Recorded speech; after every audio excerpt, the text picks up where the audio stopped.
Hello, Sister Denise. Hello. I would like today to talk about mind connections and disconnections and meditation. Good. Thank you. Okay.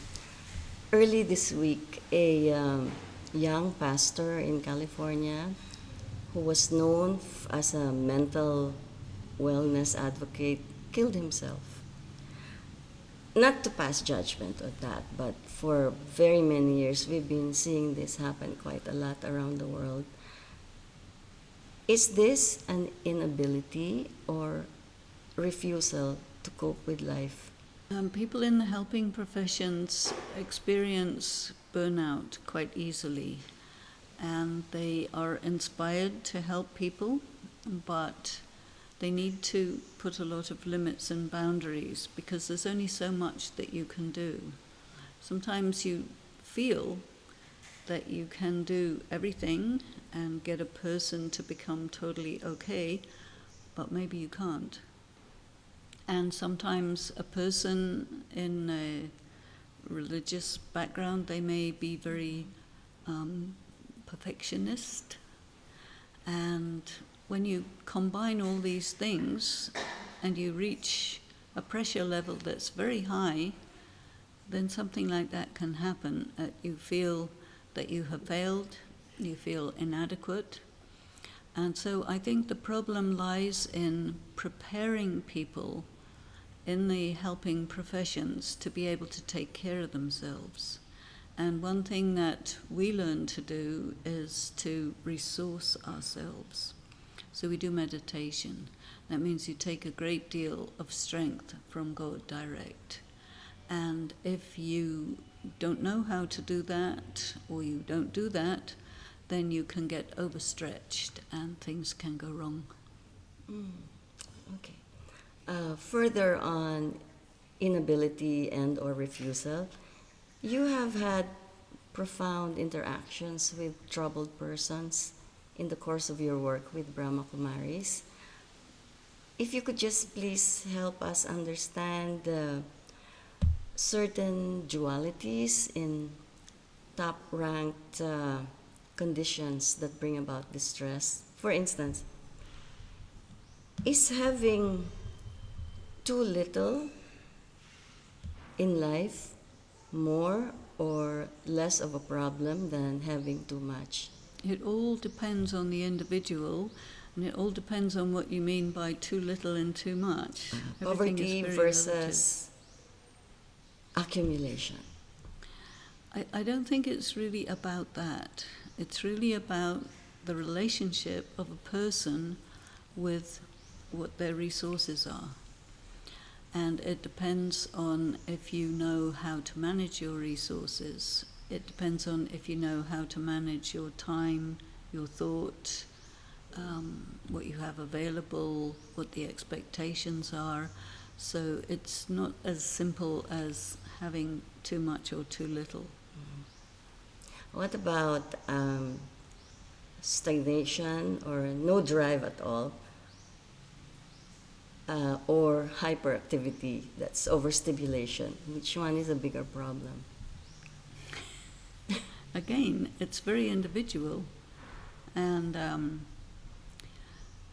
it depends on what you mean, because the questions you're asking me are very subjective, and unless you have an actual person or an actual case, you can't really say anything about it. These are just the conditions that many documentaries present as a basis for many disorders. Not really. They may be examining a disorder, but they will have many examples, and they will look at the people who are experiencing those disorders or difficulties, and they will show that person, they will ask that person personal questions about it, and in that way they will present an individual situation, they may present statistics, and so that the people can get a sense of what the issue is. And it's not really about overactive or underactive or something like this. people face challenges, and it depends on the person how competent they are, how strong they are, how skilled they are, what is their level of resilience. So it's very, very subjective. And when you want to do an examination of that, you have a number of modalities that you can use: a sociological angle on it, a psychological angle on it, but it varies, you see, so much, because you're asking questions that are very subjective. So unless you have an actual person who says, this is my challenge, and this is how I experience it, and this is what happened, you can't really say. So we never should really generalize. Well, I think that generalizations are always untrue, so I don't use them. Okay. Okay, just one more thing. In the matter of making decisions, Sister Denise, which is a bigger danger, ignorance or arrogance? I don't know why you're asking me these questions like this or that, because you can't answer a question like that. It depends on what you mean by ignorance, it depends on what you mean by arrogance, it depends on the individual. You have to look at the condition, because you're asking me to make a blanket statement, which I won't do. Okay. Okay. So now You could ask me, what is arrogance? Yes. And why do people have arrogance? I was only thinking about when people make decisions, sometimes they do it from the point of view of ignorance or arrogance. No, they do it by the point of view of hundreds of different things, not Okay. just those two. Okay, Yeah. thank you. Yeah. So now I personalize things. There's another recent documentary, I like documentaries, about two friends who call themselves minimalists. The documentary contends that one underlying impetus for excessive accumulating is their words, not mine, that man is wired for discontent. It depends. Some men are, some not. They did make quite a blanket statement about that. They may have, but I don't do that. Okay. See, another documentary, this one on relationships, came to the conclusion that distrust is farther reaching than two involved partners. It says in a case of two persons distrusting each other, it's really like whole tribes behind them that distrust one another. It may be, but you have to put in a lot of information before you draw a conclusion. You see. And it is true that you may grow up in an environment where there are certain social attitudes, prevailing social attitudes, and then perhaps the majority of people in that community may absorb those attitudes, but not everyone. Okay. Now, the word karma is now understood, not always accurately, in nearly any language that I can think of. When another subjective question. When I am torn between showing kindness and not interfering in someone's karma, which should I choose? It depends on the situation. And it depends on if you use the vocabulary not interfering in someone's karma, you have to see, are you being accurate by saying that? And what do you mean by being kind? Because sometimes being kind is actually being under an influence. So you have to be quite objective. if you want to make a judgment about something, you need to see all the details. And it's very rarely a question of, is it this or is it that? And then giving an answer which is usable, because you need much more information to give a relevant judgment. So, how often or how rarely is kindness objective? You have to look at situations, because suppose you are a sociologist and you want to examine kindness, you will have to formulate a number of questions which can indicate whether the person is being kind or not. Then you have to interview 1,000 people and see what kind of results you get. That would be a survey. Oh, okay. So I'm just turning it around now. If yet another study in film that I watch is that I think it's the sequel to Mr. Al Gore's An Inconvenient Truth. I'm not sure because it's titled An Inconvenient Sequel. It paints again and again a picture of the planet as confused, angry, and chaotic. And this observation is not just his. I think I see it every day in news news service agencies. How is a turnaround going to happen? Is it going to happen? In other words, do you see things getting better, Sister Denise? Generally speaking, it is thought that things have to reach an extreme before they can get better. And the question is it bad enough yet? And some people will say it's way past bad enough. Mm-hmm. But for other people who are more protected and they live comfortable lives for whatever reason, they will say nothing wrong, everything is fine. So there is a big variation in how people experience it. And it depends on the individual, what your level of sensitivity is.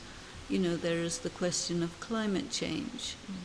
Some people look at all the different evidence which is showing that human-induced climate change has done this, and this situation, bad activity.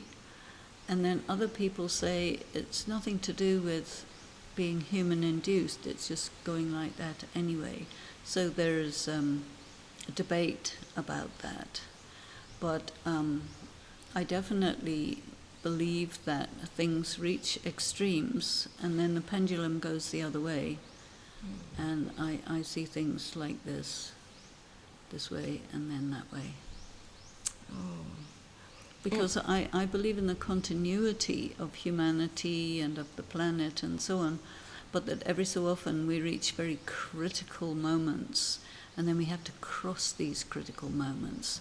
And we are at a critical moment now, and so people are not quite sure how to interpret it and what afterwards. Oh, yes.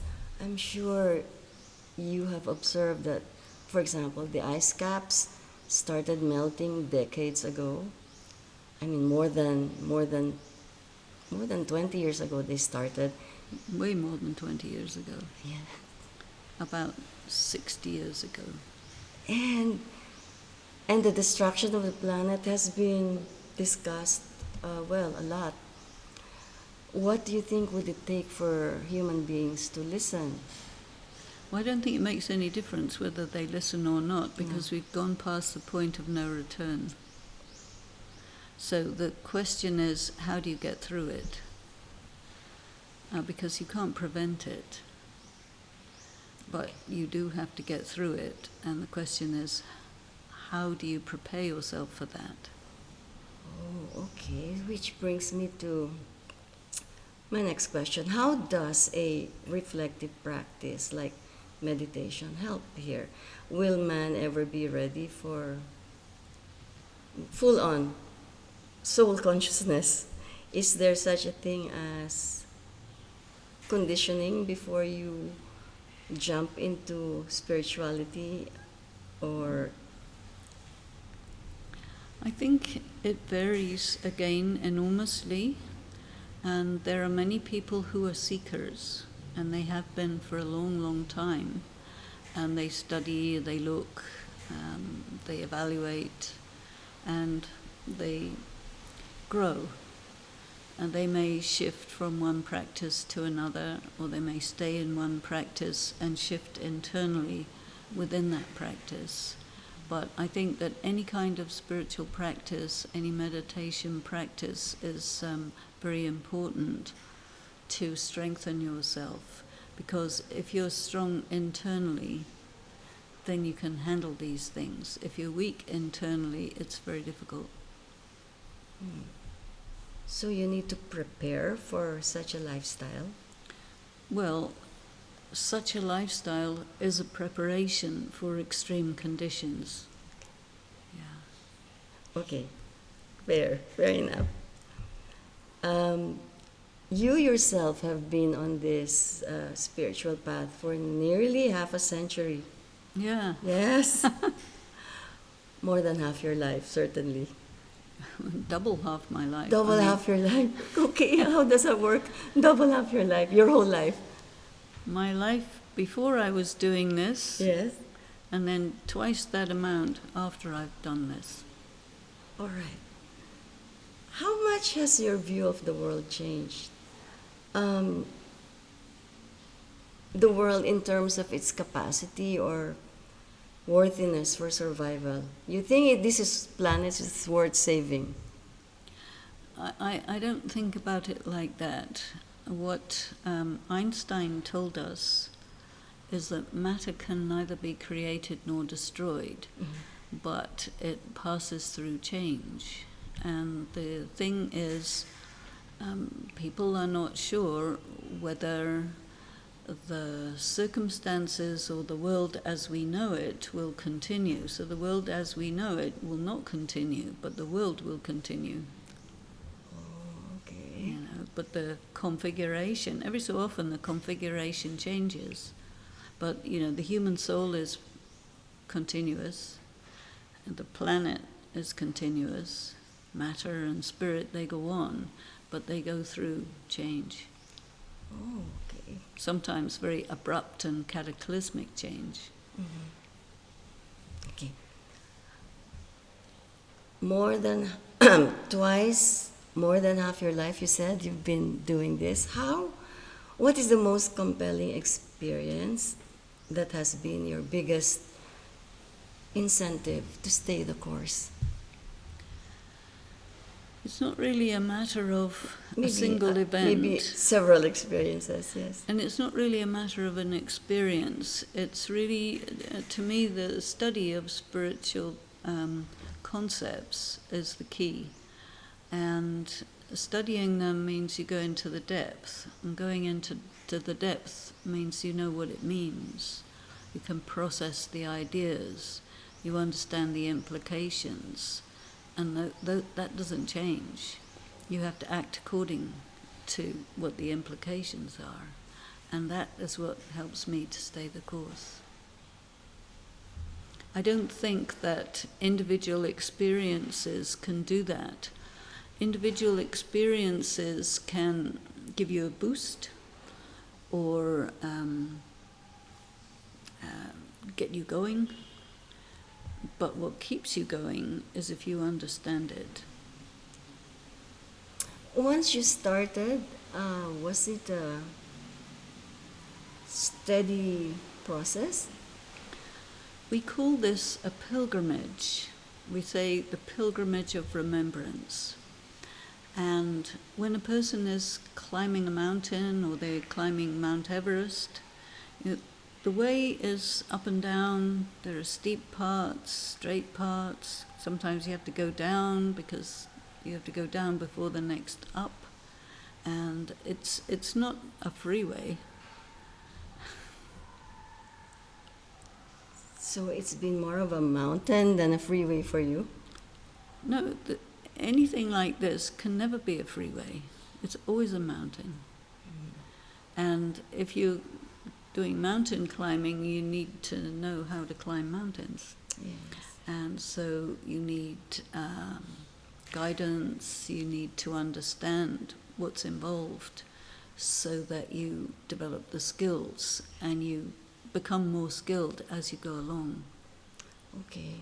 It's not like sitting there pressing the accelerator and keep going. No. Yes. That doesn't sound encouraging, Sister Denise. Why? It's much more interesting. Okay. It's boring otherwise. You don't want to be bored. Imagine sitting there doing nothing for 50 years. No. It's got to be interesting at every turn. Has it been that for you? Absolutely. Ups and downs, both? I mean, Turns and life twists? is like this. If you want, if it's just the same all the time, it's not worth doing. You need to understand what is up, what is down, what is left, what is right, what's round the corner. It's full of variety and interest. And you have to take risks on many occasions. You have to pass through different phases and stages, different weather. Sometimes it's sunny, sometimes it's stormy, sometimes it's this, sometimes it's that. Life is like that. We're not on the moon where nothing ever happens. We're on the earth where all sorts of things happen. Oh, still you make it sound poetic. It is poetic. It is? It is poetic. As a teacher of Raja Yoga, do you think of your work as not inviting, what is the word now? It's convincing people to follow your lead? Not interested in convincing anyone, no. I will try to understand what a person wants. I will ask them deeply, okay, what do you want?